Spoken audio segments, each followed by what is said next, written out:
Brands India, Mr. Ashish Basin, CEO APAC and Chairman India, Denso Agents Network, Mr. Vishnu Mohan, Chairman and CEO, Havas Group, and Mr. Sam Balsara, Chairman and Managing Director, Madison World. A very warm welcome to all of you. I would now request Mr. Goenka to take over. Thank you so much, ladies and gentlemen. Very warm welcome to the closing of the 16th annual IMAI Marketing Conclave, and what incredibly fruitful 2 days it's been. Couldn't have asked for a better way to close the conference and the conversation than with four incredible individuals and people who represent a large part of the entire advertising industry in India: Sam Balsara, Ashish Basin, Shashi Sinha, and Vishnu Mohan. It's going to be, it's as the last session. We have some time, but we're going to try to stick to under 40 minutes. We'll keep 10 minutes for Q&A from the audience. I think I'll just start by sharing, my takeaway from the 2 days is, hearing from the business leaders, specifically Harsh Mariwala and Nitin Paranjpe. One of the things that we kept, coming as advice to brands was to invest in finding a larger purpose, invest in finding a role in society. Um, if you agree that this is a necessary step for brands, in what part of the journey do you think most Indian brands are? In India in this point in time, how far in this journey do you think Indian brands are? Shashi, if I can start with you. Yeah, so it's a tough question. Sorry, sir, Ashish, or you got it wrong. I said Shashi, but tough question. Already said Shashi. Sorry, or Shashi, go ahead. No, you okay. go ahead. So like I was saying, because saying Indian brands is a large spectrum, but I'd only say that many are doing it. Some may not be leveraging it, evangelizing it in the right way. You may not be talking about it. They may not be. But I think the larger point is that path they need to fundamentally believe in it. My concern is a lot of people are doing it for the sake of leveraging it and not really intrinsically believing it. And that consumers should are smart, they catch on, the ecosystem catches on. So I'll give an example from my kitty. I'm lucky and fortunate to work with Amul, Yeah. who inherently are, that's the belief, that's the corporate sector. And they leverage it very well. I mean, if you see this pandemic, they leverage this whole thing of doing good for the society. So I think they are brands, but the only caution I build in that people should be part of the DNA, should be interesting for them, and then you leverage it. Shouldn't do it for the wrong reason, that just because it's a PR opportunity. Is where I come from. Right. Ashish, you want to? No, as always, I completely agree with what Shashi is saying. I think the consumer today is very smart and is very clearly able to find out who's doing it, just to gain brownie points, and who's doing it genuinely. Particularly the younger generation, I think is a very important and a valuable sort of area for them. I don't think you can fool the consumers. My only advice would be that if it is going to be a part of your DNA, if you're doing it with a genuine reason and a genuine intent, there's nothing better than this. But if you're doing this just to take advantage and to pull wool over somebody's eyes, it's not a game that will last for long. Mr. Balsara, how does the brand go around finding a genuine purpose? A larger genuine purpose? I think it's becoming quite important in today's society, especially with the younger people. I think my understanding is that younger people get attracted to a brand's cause, and when a brand takes up a cause, then older people. And I think brands have been quick to realize this. I think when it comes to larger social purpose, the key watch out is authenticity. Yes. I think this is the key word. And as my colleagues have already said, you know, if you adopt a purpose, you better think it through 10 times before launching something, because it has to be a long-term adoption, and not something that you think of just for a campaign. I mean, whether it is gender equality or diversity or greening or natural or organic or whatever it is. I mean, better make sure that you can sustain that position for a long period of time, and all your activities sort of, gear up to that one overall purpose. If you don't, then I think, as my colleagues have said, you come across as a sham, and the consumer catches you out rather fast. And Vishnu, if we are to follow this, sorry, were you saying more, Mr. Basara? No, I'm fine. Vishnu, if you, the brands that do kind of get this, and brands like Amul, Saffola, Mr. Mariwala was talking about, was so closely related to heart. Communication, it sounds like, has never been more important. I think firstly, to go back a little bit, brands' way of connecting with consumers is largely through the products that they bring, right? So any mission or any adoption of purpose has also to be exemplified through the brands. So if you look at the concept of meaningfulness or engagement or doing good or profit or purpose, this is not today. It's been going on for quite some time. Yes. It's just, and the brands that have had this in their DNA have come out excellently on top during this period, because it's always been there as part of their culture. This is what they have lived by, and the mission. So the brands that tried to actually take advantage of this COVID times and said, let me do something, and as everybody else has said, the authenticity lacked, and and the people can see it, that this is just timely tactical stuff as against this thing. Yes, it is. I mean, and to go back to your second question about the need to elevate that in communication is important, because we do a study on meaningful brands for many years, and we have actually demonstrated the fact that brands need to do this not just for the purpose of just feeling good or doing good, or getting the empathy from the consumer. It actually translates into shareholder value. And we Yes. have tracked the brands that have been doing this kind of stuff with the actual stock market performance, and you can actually see that there is a positive correlation between this. So the whole concept of profit with purpose actually genuinely works. Right. Now, one of the trends again that we kind of see in, as the increased spends in digital advertising happen, is that, often digital advertising is being sort of confused for performance marketing, leads generation, and that kind of prevents a investment in that long tail purpose building, long tail brand recall, that emotional connect. Um, is that a concern that you see happening in, in the post COVID setup? Firstly, I think what you're saying, Anand, is a legacy of the past. And I think we have gone past. Okay, we have gone past that phase where this whole concept of last click attribution, people have now understood the value of what branding means in digital, and how that entire ecosystem works together. Whether it's brand, nothing, it doesn't work in a vacuum. Therefore, I don't believe for a moment that brands don't understand the need for branding in a digital age. And I actually genuinely see that this is only going to rise even more, because in a post-COVID world, the brands need to and that share that you're talking about, which is reflecting in the growth of contribution coming from digital, will get reflected in this. It is, even with the respect of the fact that you're saying that there's going to be a larger e-commerce or stuff like that, but that doesn't necessarily only will be derived from search on straight cut performance. That will derive, because you're talking about filling up a funnel, okay, and that filling up a funnel before it goes down the funnel, and actually coming from what you do from a branding activity. Ashish, do you? I would Sorry, yes. add to this. Sorry. Go ahead, Mr. Bhatha.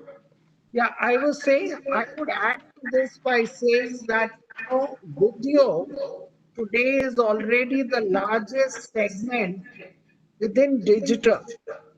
So I think it's not that performance still rules the roost. Having said that, I think I would say that possibly, if you are looking at the entire funnel, then still preference at the top of the funnel from, from the largest category index, which is FMCG, would be television. I think digital will become the mainstay. I'm talking mainly of India. Yes. For example, digital, according to our estimates, already reached a share of 30% in one. But if I take FMCGs entirely as a category, which means, the spends of Lever, Colgate, Godrej, Marico, all of them put together, then they don't spend 30% of their total budget on digital. So, to that extent, yes, digital is under leveraged, and that is an opportunity. Having said that, I think for a number of reasons, television still rules the roost in those categories which believe in creating a brand pull and want top of the funnel awareness. FMCG uses digital more for its strength in interactive and way communication and involvement and stuff like that, where the opportunities in digital are much more than in television. Right. So, Ashish, if I can come to you, one of the changes that's coming, we find that brands, whether even B2B brands, however they define their customer in post-COVID, they're all trying to invest in ways to have a direct relationship sort of with their customers. And do you see this trend sort of coming at the cost of that brand building? I'm coming back to that central question. Or do you think that it kind of goes hand in hand? Look, my view is slightly different from what both Vishnu and Sam have said. It's a fact that video is rising very rapidly and will continue to do so, thanks largely to Mr. Ambani lowering the data prices, increasing bandwidth, and all of those things with video's launch that we know of. So there's no denying that. But I think a very important factor to note is that a lot of people are now going to look for liquidity. Their businesses have been impacted in this period, and therefore performance marketing, at least for the short term, Yes. becomes significantly more important because if your stocks are not moving, if cash is not coming in, your business is going to be starting to feel a crunch. And I think a lot of businesses are going to be in that field. And their first attempt is going to be, let me liquidate the stocks, let me get my circulation of my money moving faster, and then I'll see brand building as it happens. Now, whether it's right or right, no, but I think that's going to be the trend for a lot of Indian businesses, and that's something that we're going to see in the short run. Of Yeah. course, in the long run, it makes a lot of sense to invest in brand building and so on. Also, this whole concept of funnel, I think after COVID is going to go away in the sense that it's become an hourglass. So from the funnel, you narrow it down and you come to the lowest point. But then after that, there is going to be CRM, there's going to be customer relationship building, there's going to be analyzing of data much more so that it's like a feed forward and a feedback cycle gets established. So I think we've got to stop thinking of it as a funnel and think of it more as a continuum of an hourglass, where your relationship with the customer actually continues beyond the sale. And if that is, then I think performance will continue to be an important part.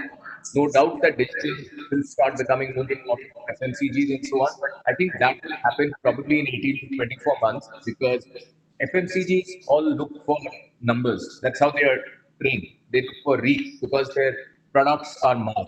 Roughly, if you look at it in India, television reaches about 700, 750 million people. Digital, I know IMAI gives us the number, but I would think reaches about 450 million people.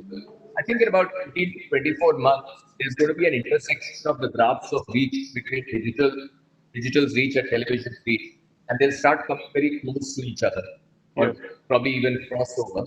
And when you look at markets which are ahead of us in digital, right, like South Korea, like China, etc., when that happens, that's like a inflection point, and that's where FMCG jump in to Sam's point on that.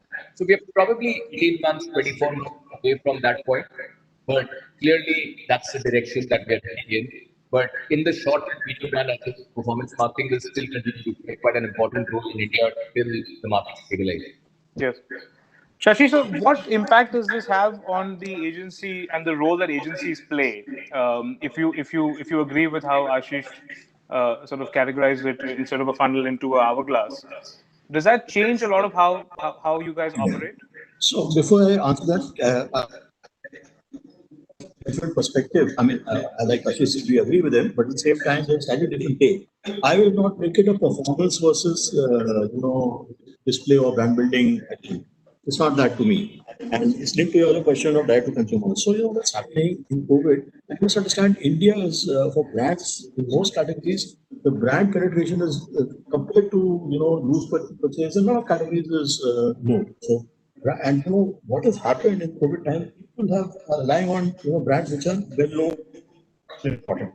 Now you have two rules to build trust. So in my mind, category after category, you see, trust becomes critical. You want to experiment because you want to play safe. You want to know what's happening. You have limited money. You don't want to go wrong in your purchase. And trust can be, as Ashish said, can be built two ways. You can build trust through brand building. You can ensure that you create a story. Your original question of purpose. I stand for something as the purpose consumer emphasizes, or I can say through repeat purchase. I buy something and I experience and it's the direct to consumer. So very difficult to figure out the two routes to the same end. Having said that, my surmise is that it probably will be hourglass. And needless to mention, the question you asked, definitely agencies have to evolve because we have created these buckets. The buckets will not exist. So the buckets are there are teams within us who are brand building people, they're performance people, they're search people. They're absolutely separate verticals. Some agencies are only performance agencies. Some agencies only brand. Some within the same network have both with the separate teams. So I think this ability to figure out that what will work for which consumer, which brand, you have to interplay. For someone, it may be all about saying, listen, how do I build trust for my brand? It could be a repeat purchase or repeat purchase trust will come. At the same time, I may turn around and say, listen, I still need to, I'm an unknown brand. I need to, or I'm a brand in a well-established brand, but in a category which is unknown. How do I build trust? So I think this interplay, if we don't do it together, is going to be very, very challenging for us. They're difficult people to find to work both together.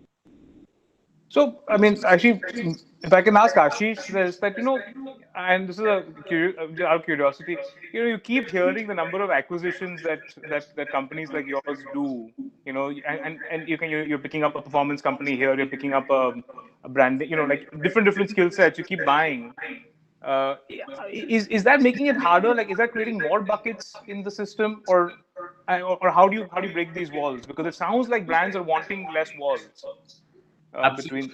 Absolutely. And I think that's where our one P&L model is our winner. And I think that's the reason why we've managed to get the success that we have.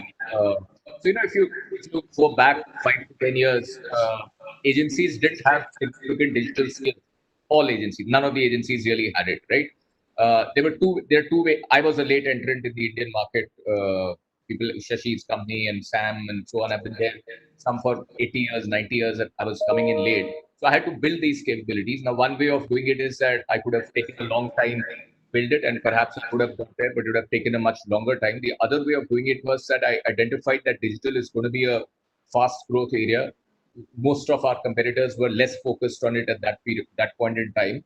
So we started acquiring these skills. But of course, the acquisition is a smaller part of the game. After that, how do you get them to work together under one P&L as one team and get those people whose companies you bought to stay on and help build their brands well after their earnouts, etc. are over? I think that really requires that skill. And luckily, we were able to manage that brilliantly. And I don't think this process is ever going to end because agencies need to reinvent themselves. If we are going to continue to be 5 years from now, do exactly what we were doing 20, 30 years earlier, we're going to be out of business very, very fast. So, for example, there's this whole area of cloud. None of the agencies in India, very few agencies, have any significant capability of providing real services in cloud, while that's probably the fastest growing part of client spends and so on. So you have to keep watching what the trends are. You're not always going to be able to grow them organically. Where you can, you must, but there may be, it's not necessary that the best talent will only lie within 5 or 10 agency groups. There could be some very smart people who are lying outside of these agency groups, and we should always be looking at bringing in that fresh blood, new capabilities, and then working on how do you integrate them together. So I think it's a continuous process of doing that. Yeah. Vishnu?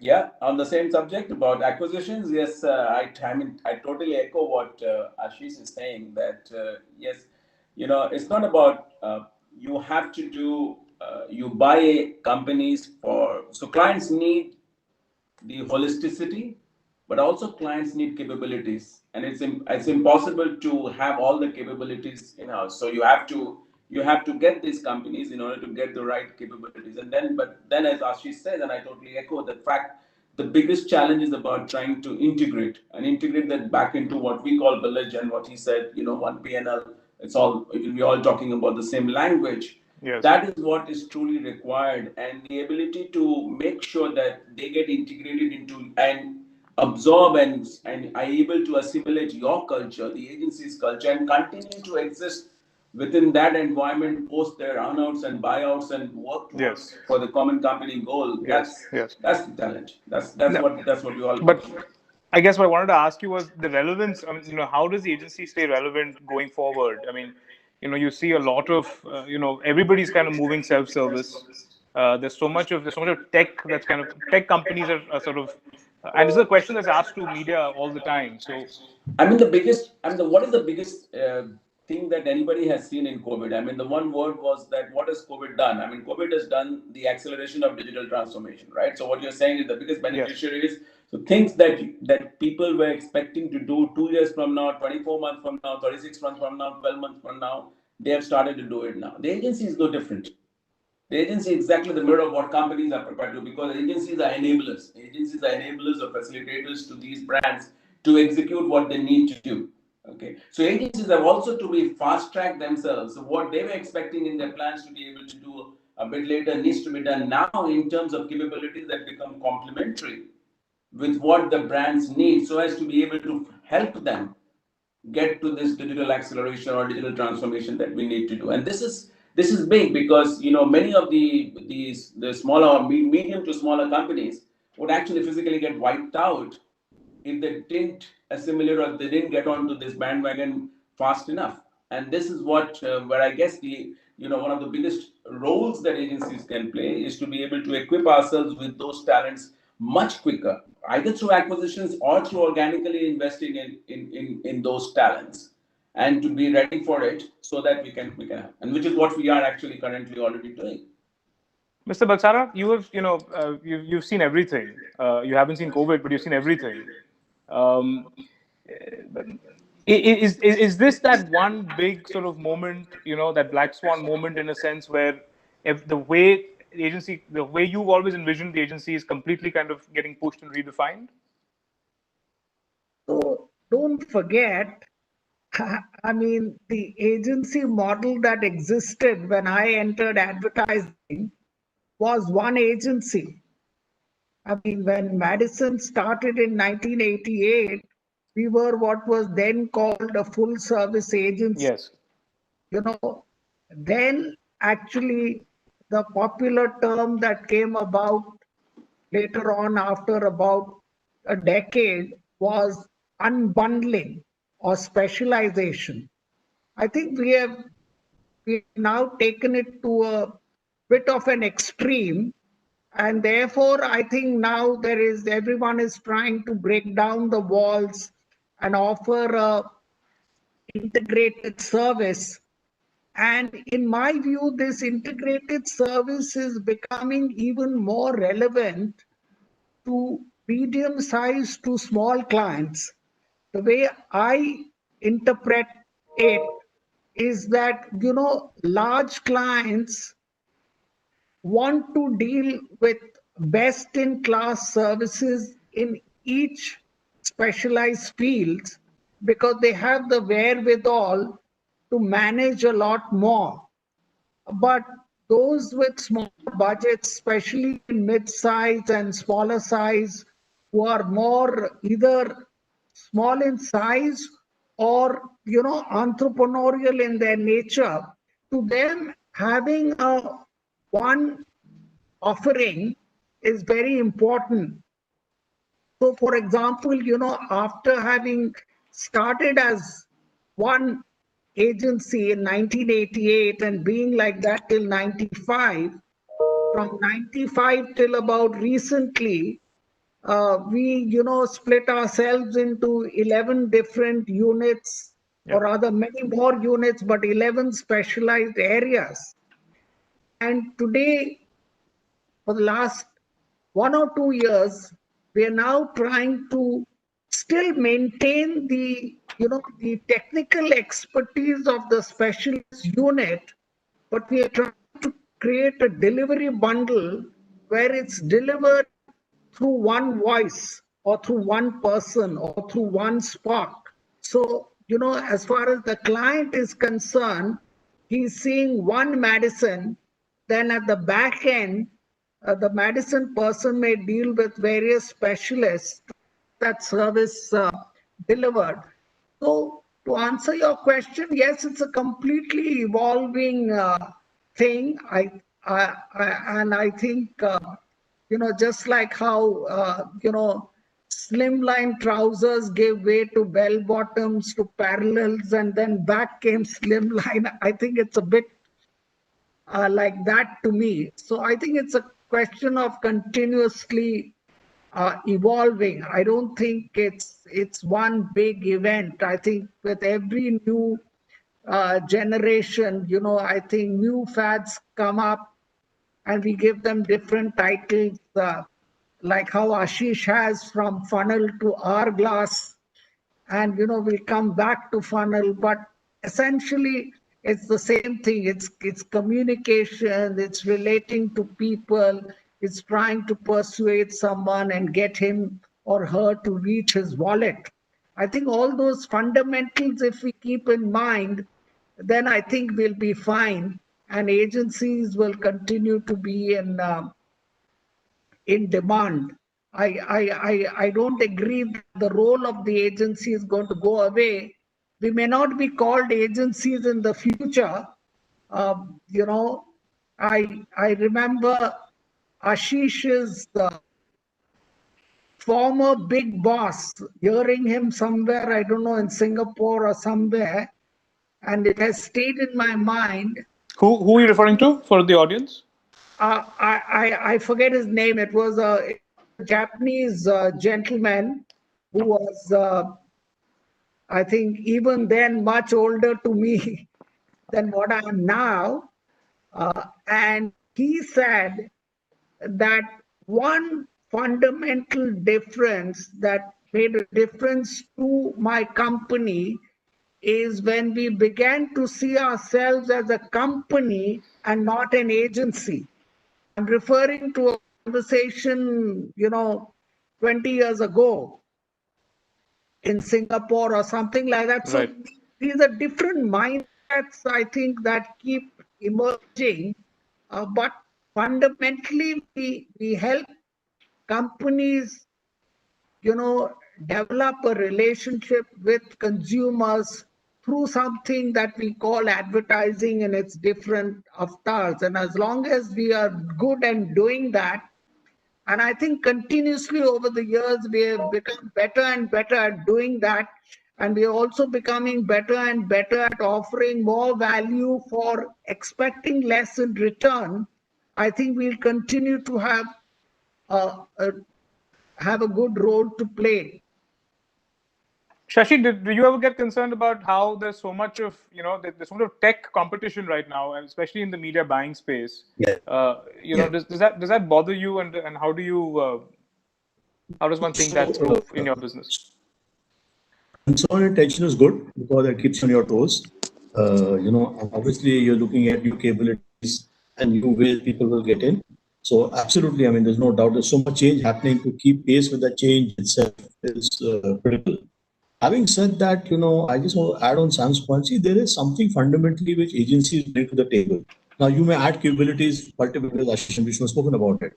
But don't forget, I'll give you a parallel. A lot of people say the big boys like Accenture are getting into your space, they're acquiring companies, they will compete with you. The Yes. techies are there, the bigs are small ones or whatever. So my whole point is, and I believe so. While yes, you need to be very clear on what is available in the market. Having said that, there are something unique which agencies bring. See, firstly, we bring mindset. Sam alluded to that, but I think I'm a big believer of mindsets and psychology. So our ability to deal with our teams, our people, it's not easy to replicate the structure. We understand we operate at within margins, and the ability to take money at that stage. There are a lot of things we bring to the table. Our ability to intellectualize is not easily replicatable at the way we operate. And our ability to orchestrate to get people together. So there are many things which we do, which over a period of time, generations, capability is one thing. Culture, structures are another thing, and I believe they're equally important than capability. And so, which is why, while I'm no offense meant, I speak from the heart. While we talk of integration, a lot of companies falter when you do acquisitions. They bring them in. You find, a lot of places either the owners are left out of the earnout or they're hanging by the tail. They're not really integrated fully. So I think that is unique to us. And fortunately, I think I know Ashish and Sam and me and Vishnu also have started at a time when we were fully integrated. We were one. We have seen it all. So that service mindset, that ability to get people together, wafer thin margins, all that put together puts us in a unique position. That's not going away. Capabilities, yes, you have to upgrade the capabilities. You need to be ahead of the curve, otherwise you'll lose out. Vishnu, to what extent do you think the ideal large agency like you guys should be a tech company versus a content creative company versus a research business company? I mean, I know there's more research there, but if you were to separate and what's you're on mute by the way, Vishnu. What's the kind of skill set offering that you think from a share you should be offering to the customer? If we say eventually that content and data are the two drivers of the future of what we need, how we need to get to the consumer, then I don't think you can segregate the importance of one versus the other.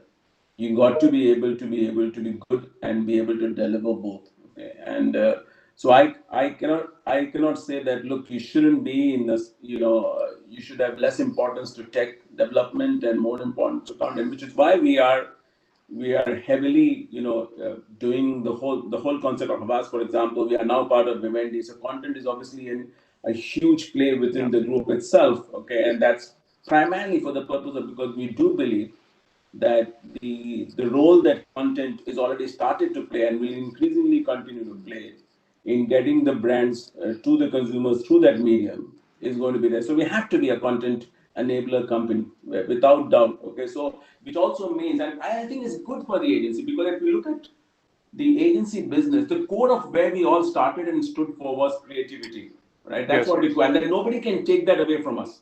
Nobody. I mean, you can artificial intelligence almost everything. You can programmatic. You can machine it. You can't machine creativity. That resides here. Okay, and therefore the importance of being able to have that alive is very very. So I would say that yes, it's not a segregation. It's not one versus the other. It's both. Okay. I think I'll ask one last question before getting the audience in. And I'm going to ask the Marcon host to send the questions to me on the chat, from the audience. Ashish, a very specific question. We've been talking very sort of helicopter view of the whole thing, but a very specific question that everybody's asked me to ask you all. When the third party sort of data rules kick in, Apple's already sort of, not allowing third party data. Um, how much of an impact does that have in the digital advertising business that we kind of the way we understand it today? Look, it is going to have some impact the way we currently understand it, and I think the operative word is currently understand, because I believe that there is going to be an evolution of thought. I think obviously first party data is going to be most valuable and most important, and almost every client and agencies are all trying to get their masters on that. You don't necessarily have to always own that first party data exclusively for yourself. It can be a shared bit, they can be syndicated equally share data, etc. But it will start having to come in place. But I think there will be other areas, other solutions, other bits that will fall in. Whenever change like this happens, you have winners and losers. So lots of people who built their business on the old way of working, so to speak, now that the new revolution coming in, will obviously feel the pain on that. In a way, this is what digital did to traditional agencies. This is now probably digital 2.0 doing it to or digital Yes. 2.0 doing it to digital 2.0 agencies. And I think that's going to be a continuum. So there will be change, but that's not going to be, that's going to, not going to disrupt the sort of ecosystem. It's going to change winners and losers in that. And if I can just take this bit and, build back on what Sam Please do. Please do. Yes. Vishnu said a minute ago, it's absolutely true, as you said. We all started in an integrated one agency bit, but I think there's one fundamental difference. And that difference is that 32 years ago, 33 years ago, when I started in advertising, the same guy would go to a client and was actually a generalist. One day you were taking a media brief, another day you were taking a creative brief, third day you were taking an event brief. I think today the era of generalist is gone, and then it went into super specialism like Ram said, and that led to fragmentation. While we are coming back, what we cannot sacrifice on is that you need super specialism. So I think the winners in this game are going to be people. We say one PNL, like we said, say one village or whatever, but the winners are going to be people who can give you all the benefits of specialism, because no way are you going back to journalism, uh, but without the hassles of siloization. It's a bit like if you want to go to a cardiac surgeon, if you have a heart problem, you don't want to go to a general physician to tell you what to do with your heart. I think that's the kind of need, but can you bring him in the same hospital and attend on the same patient list? Is what we're going to do. And Ashish, how do you get the best talent in that case then? Yeah, I think this is the biggest need of our industry. You ask for challenges and opportunities. I think it's the biggest challenge. It's the biggest opportunity. And this has been a challenge with before the digital era. I personally believe that, and I'm talking more from the India context just now, the quality of people going out of advertising are better than the quality of people coming into advertising. There are various reasons. The affordability, earlier the options were lesser, now there are more options. The Googles, Facebooks of the world, the tech companies, etc., Yes. television channels, everybody, right? So people is a huge big issue. I think we have to find that. So far, as an industry, we've been only bothered about poaching from each other. You have a good talent, I'll pay him 10% more, I'll get it. Somebody else will pay 10% more, we get it, and so on and so forth. We have failed in collectively increasing the pool. We should have, in a market like India, we should have had the best university of marketing, education, and advertising education. We failed in doing that, right? So the only solution to this is to create sensible supply over a period of time, which the industry must come together and do. I know every individual agency group does it, try attempts to do it, but it has to be done on an industry level first of all. I think the second bit is we have to start opening up. The best talent will not come to us. Why will he? If he's really smart, he'll set up, or he or she will set up their own business. And if they're successful in that, they want to have a stake in that, right? Which is where partnerships, not just acquisition. I mean, of course, acquisitions. That's the route I started off with, largely in India. But besides acquisitions, there are strategic alliances, right? So you've got to start working in a more collaborative, cooperative manner to get talent in. Acquisitions don't only bring you skill set; they bring you the best minds, the which whom you could have never afforded or who would have never become your employee in the normal sense. So I think a great way of bringing in good talent is also to infuse talent from people who have proven commercial success, not necessarily in your industry, maybe in allied industries, but who've got a proven track record, bring them in and find a way to partner them in. And this is the single biggest challenge and the single biggest opportunity. If we get this right, like Shashi and Sam have said, this is an industry with a great future. But if we don't have the best people coming in, I'm afraid the future is going to be. Sure. I think, but to be fair, Ashish, I think in this area, we have been a little better at doing this than many other industries. I mean, we tend to bring in diverse talent and house them within the agency, I think a lot more than many other industries who just tend to outsource them. Whereas, we may actually hire that talent. So I mean, we have a good combination of left-brained and right-brained people, people from the humanities, people from scientific backgrounds. And to that extent, I think that is the lifeblood of the agency. And I don't think that's going to go away. No, it's not, Sam. And I agree that we've done a reasonably good job, but I think we could have done much better. It is a that in the last 10 years, that if there was a great talent, they would prefer to go to Google or a Facebook or Yes, of Amazon or course. Salesforce than come to a Madison or a Dentsu or a IPG, right? So we've done a good job in many areas, but I think we've got to recognize that the world has moved pretty much rapidly, and since we say that people are our only assets, etc., I think as a group we should concentrate on making sure then that the best assets come within this industry. And I think we've done lesser on growing this.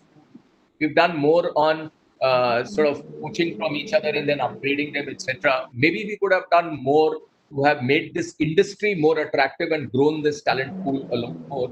And perhaps our successors, the next 10 years, 20 years, will be better at doing that than we have been in this area, I feel.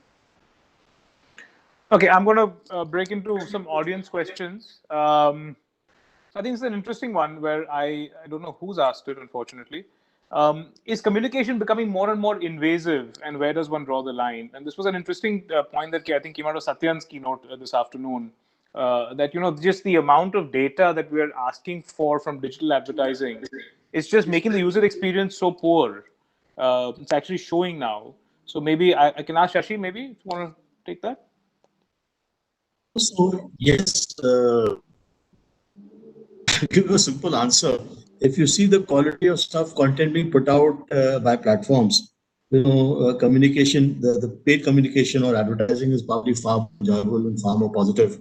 I mean, if you see on news channels, the kind of filth which is there on digital platforms, on news channels. So I think advertising is all about positivity, and I won't agree with that. It's not invasive because people enjoy it, And if you see other small examples, on television, if you look at the drop in ratings when ads come, the drop is not significant. It's not like the West where people switch off and all. There's still a fair degree of. So I think Indians by nature are positive in nature. They accept a lot of advertising. Don't forget that we are in the early stage of development. While there's one end where you have Netflix and Amazon Prime without advertising, but a lot of people want information, want enjoyment. So I think it's a bit premature, even on digital. And our problem is that it has become invisible. I mean, the filth which comes out, like I said, on the news platforms, advertising is far. It's like a breath of fresh air. Communication like a breath of fresh air. So I would not agree. I think it's premature. Okay, Vishnu, I think you unmuted yourself. So do you want to come in? No, I think I also I believe that it's not as your point about is communication becoming more invasive. The idea that you search for a pair of shoes on Google and then you're being followed all over the place. You're trying to be targeted for shoes. I mean, I think that's what he was kind of getting at. Yeah, I think that's the area that is, yes, I mean there is more intrusiveness, okay, in that whole space, which is a matter of concern, okay. Yes. And I think there's a whole lot of lobby around that, and that is going to be, and there's a fine balance between recognizing somebody's behavior and therefore sending them an appropriate piece of communication to that person which is relevant, and therefore and versus bombarding and continuously chasing almost like a troll. And Yes. I think I do tend to agree that that the industry needs somewhere a fine balance and some kind of a mechanism to be able to put a control to what extent you can do that and what extent you should not. Sure. I think we'll take one last question. We're getting a little short on time. I'll ask this to Mr. Balsara, and whoever else wants to answer, please do. Question is customer loyalty at an all-time? I think the question is bad, not well written, but on customer loyalty, we find that more and more, no matter what the segment is, the loyalty to a brand or to a product is never been lower. Whether it's a television channel, a radio channel you listen to, nobody really even a white good that you buy, just this lovely virtual shopping sort of experience. You're able to just compare prices so easily, and literally you're not buying on on much to do with the brand loyalty versus maybe it's cost, maybe it's just delivery, ease of use, anything. Is brand loyalty? I think it's absolutely true, Anand, that brand loyalty is going down in a country like India also by the hour, I would say. And I think to some extent, you and I are in business because of that. Yes. In the olden days, his father used Colgate. Today, a son Yes. will not use Colgate because his father uses Colgate. And I think that also provides a lot of opportunity for new brands, new ideas, new ways of communication to come in. I don't think this is unique to India. India was probably an exception, and I think we were very high on loyalty. Our loyalty rates have probably come down Yes. sharply in the last decade. Probably they're still higher than what exists in some of the Western countries. Having said that, we are a What's the huge advice population. you would give? We've got a lot of CMOs on the call, I think. I'm getting questions like that. What's the Well, advice you would give for? the simple advice is that if you have decided to go the brand route and you want to be a brand owner, then you better make up your mind that you are started on a journey and you can't get off it. Your brand has to be continuously in the limelight, in the consumer's mind, continuously. So therefore, our advice, for example, even during quarter two, to our clients was, let's find ways and means of continuing to be in the consumer's mind with very little ad spend in whatever way we can, through using influencer marketing or social media or whatever, because I think being out of sight is death for a brand. And I think advertising, to my mind, continues to be the cheapest known way that a brand can be alive and in the consumer's mind. And therefore, I'm confident that advertising is never going to wither away. It's going to become larger and larger.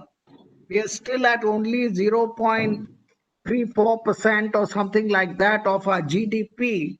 Many advanced markets are at 1% of GDP. So I think as our GDP grows and this percentage will grow, so advertising will benefit from a double whammy. So the future of advertising is indeed very bright in a country like India. Wonderful. If I may chip in, Anand, for a Adding, second. Please, adding please. on, oh, sorry. No, no, Vishnu. no. I think we'll ask each person to maybe just have short closing thoughts, and then I'll wrap up. Vishnu, please go ahead. Yeah, No, I Vishnu. just, if I may chip in, I think for me, it brings back to what you started this panel discussion with. And you talked about in the beginning about the brand's need, as announced by everybody, to be more meaningful, to do this whole purpose thing. Because if you look at a research kind of data and brand, people are asked, would you care if brands died tomorrow? And 76% of the world's brands don't have a life. People would forget it. Okay, completely. Yeah. So it brings back to the same point that you have to go outside of your functional means of communication to get some kind of meaningfulness attached to your brand's communication with the consumers, and that's how you will get an element of loyalty added in. Otherwise, you would perish like many others. Ashish? Anand, I'll just address the previous question and just talk briefly about this. About your question on is advertising and is being an intrusion. I think advertising has always been an intrusion. Nobody ever puts on the TV to say, okay, I'm today going to watch ads and let's see what program comes in between that, right? But I think the big difference has been that the content of advertising, how it interests you, don't forget another thing which one of my ex-bosses, Alec Padamsi, used to always say is that we're dream merchants, right? So people want that interest. So for example, वो राशि cooker में gas चलाया is interesting, something which has just suddenly become so viral. It's great content. People just want to see it. I had no clue about what it is, but it'll keep coming on your Twitter bit. So therefore, advertising is an intrusion, and the only way to make that intrusion palatable is by making it either interesting or useful to the consumer. So that's to the previous question. To this bit of brand loyalty, I definitely feel brand loyalty is not only decreasing, but is also going to continue to decrease, perhaps at a higher pace, because the sheer choices, the sheer information, the sheer number of brands available is increasing by the day, by the minute, right? So that is a trend that is definitely going to happen. I feel the way to counter that, for to your question to Sam, what would you give an advice to a CMO? Is actually what I said earlier. Stop thinking of it as a funnel. Start thinking of it as an hourglass. Your work doesn't stop once the sale has happened. Your work actually starts once the sale has happened, and that's where we are generating tons and tons of data. Everybody is talking about big data. As consumers, we're leaving a digital footprint in everything we're doing. But I don't think while we're talking a lot about big data, etc., we're not being able to analyze it, utilize it, and understand the consumer even better to feedback. So the only way to reduce the brand promiscuity, which is going to be there, is to understand the consumer better through the funnel, go down after post purchase, and come back and feed it into your funnel. So I think that's going to be the way forward, I feel, for reducing this. Shashi?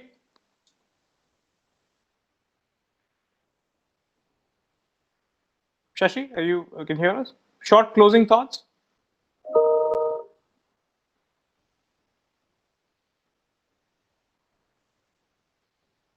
Are we still on? Shashi's got disconnected. I think Shashi's got disconnected. Okay.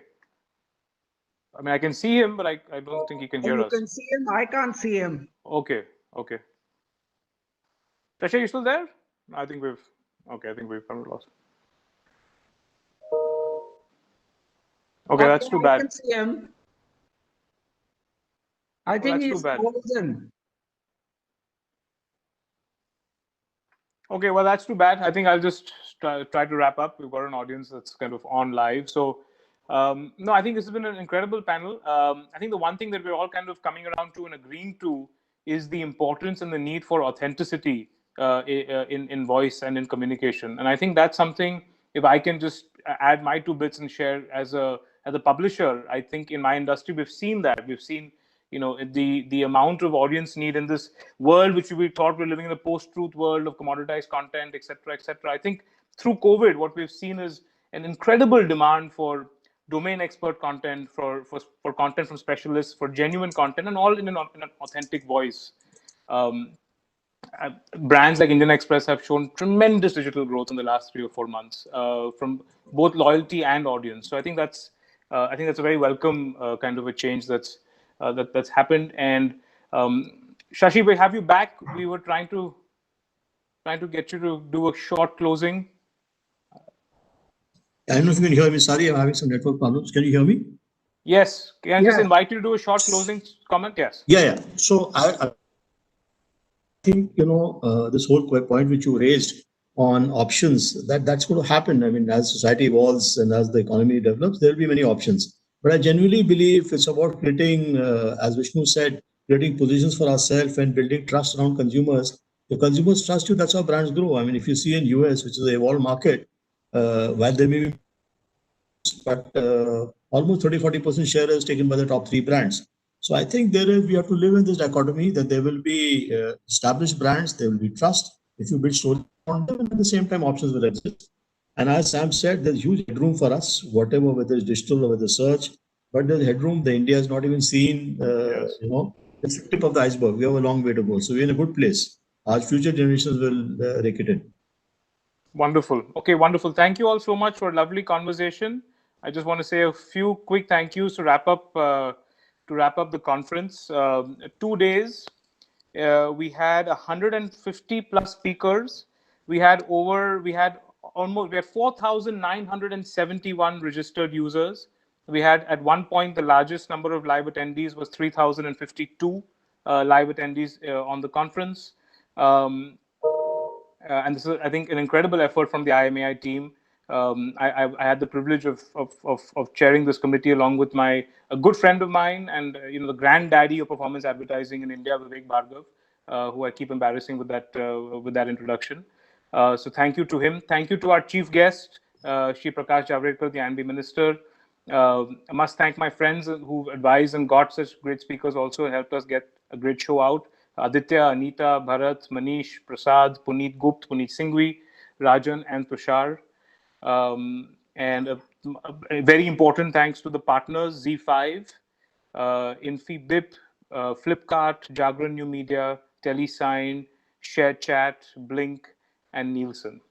Thank you all so much. Thank you, Ashish, Sam, Shashi, Vishnu, for your time. And I hope we have a even bigger marketing conclave next year. Thank you. Okay, bye, Thank you very much. Anand. Bye, Anand. Thank Good you. talking Bye. to you. Bye bye. Bye.